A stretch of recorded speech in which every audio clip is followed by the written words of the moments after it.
La Primera Guerra Mundial, antes conocida como la Gran Guerra, fue una confrontación bélica ocurrida principalmente en Europa entre los años 1914 y 1918. Más de 9 millones de combatientes y 7 millones de civiles perdieron la vida, una cifra extraordinariamente elevada comparado con guerras anteriores.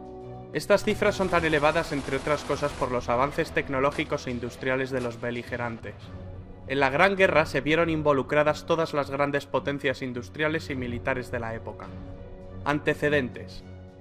De la noche a la mañana, Alemania, que había llegado tarde al reparto colonial, se incorpora al club de las grandes naciones. Su gran ejército había infringido una humillante derrota a la Francia de Napoleón III, y el rey de Prusia, Guillermo I, se había proclamado emperador, Kaiser, de todos los alemanes. Francia pierde las regiones de Alsacia y Lorena. Francia e Inglaterra aparcaron sus diferencias en cuanto el gigante alemán empezó a hacerles sombra, formando la Entente Cordial, Entendimiento Cordial, en 1904, que tras la anexión de Rusia pasó a llamarse la Triple Entente. ¿Qué bandos se enfrentaron? Se enfrentaron dos bandos. Por un lado, la Triple Entente que acabamos de mencionar. En el otro bando tenemos la Triple Alianza, formada por las potencias centrales, el Imperio Alemán y Austria-Hungría, o Imperio Austrohúngaro. La Triple Alianza era una coalición inicialmente integrada por el Imperio Alemán y el Imperio Austrohúngaro por iniciativa del canciller Otto von Bismarck. Estos países acordaron apoyarse en caso de ser atacados por Francia o por Rusia. Ambas alianzas sufrieron incorporaciones. El Imperio Otomano y el Reino de Bulgaria se unieron a las potencias centrales. Italia se cambia de bando y se une al bando a la postre ganador, el de la Triple Entente. También se les unen el Imperio de Japón y Estados Unidos.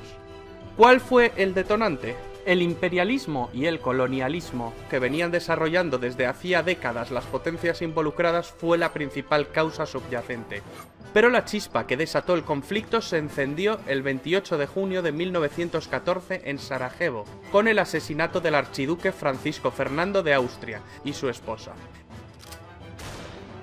El asesino era un nacionalista serbio. El asesinato desató una crisis diplomática. Austria, Hungría y Alemania exigieron a Serbia la apertura de una investigación y la actuación en territorio serbio. Serbia se negó en rotundo, con el respaldo de la Rusia del zar Nicolás II. Austria-Hungría finalmente declara la guerra a Serbia. Rusia entonces sale en ayuda de Serbia.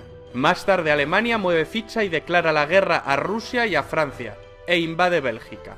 Inglaterra se la declara a Alemania, y así sucesivamente. De pronto medio mundo estaba en guerra contra el otro medio. Hoy resultaría impensable la alegría que produjo en Alemania el estallido de la guerra. Los alemanes pensaron en una guerra rápida, derrotar a Francia entrando en París, invadiendo la neutral Bélgica, para en pocos meses trasladar toda su maquinaria a Rusia. Pero los franceses se resistieron. El avance armamentístico impuso una guerra muy costosa y muy larga que rápidamente se enquistó y se convirtió en una auténtica carnicería. Las líneas de trincheras apenas variaron. En esta guerra aparecieron nuevos cañones, ametralladoras, submarinos, carros de combate, aviones de combate, dirigibles, gases venenosos mortíferos como el gas mostaza. Se combatió en muchos frentes. En los Balcanes, en los Dardanelos, en Oriente Medio, en el Cáucaso, en los Alpes italianos, en África, en Extremo Oriente, en el Pacífico y en el Atlántico, aunque los principales esfuerzos se concentraron en dos frentes, el frente occidental y el frente oriental. La guerra de trincheras, en la cual los ejércitos combatientes se refugian en zanjas cavadas en el suelo, existe a partir de la revolución que supuso el uso de armas de fuego. Este tipo de guerra llega a su punto máximo de brutalidad y mortalidad en el frente occidental. En el frente oriental pusieron al mando del ejército alemán a una vieja gloria, Paul von Hindenburg. Tras sus victorias acabaría siendo el jefe del Estado Mayor con el general Ludendorff como subordinado. Ambos acabarían creando una dictadura militar dirigiendo de facto el país, marginando al Kaiser Guillermo II y al propio Parlamento alemán. Los alemanes intentaron aislar a los ingleses con sus submarinos U-Boot. Estos submarinos atacaban una y otra vez sus barcos que abastecían la isla. En 1915 los alemanes hunden el RMS Lusitania, un gran transatlántico, orgullo del poderío británico. En el hundimiento mueren 128 estadounidenses. Este hecho provocó que en 1917 los Estados Unidos le declararan la guerra a los imperios centrales. Y esto terminó de desestabilizar la balanza. También ese año en Rusia, las hambrunas y las bajas de la guerra desencadenaron el estallido de la Revolución Rusa, la cual obligó a abdicar al zar Nicolás II. Los bolcheviques tomaron el control total y finalmente firmaron el armisticio con los imperios centrales y más tarde la paz. Los alemanes aprovecharon esta victoria para enviar casi todo su ejército oriental al frente occidental e intentar obtener una victoria rápida antes de la llegada masiva de los estadounidenses. Era su baza definitiva.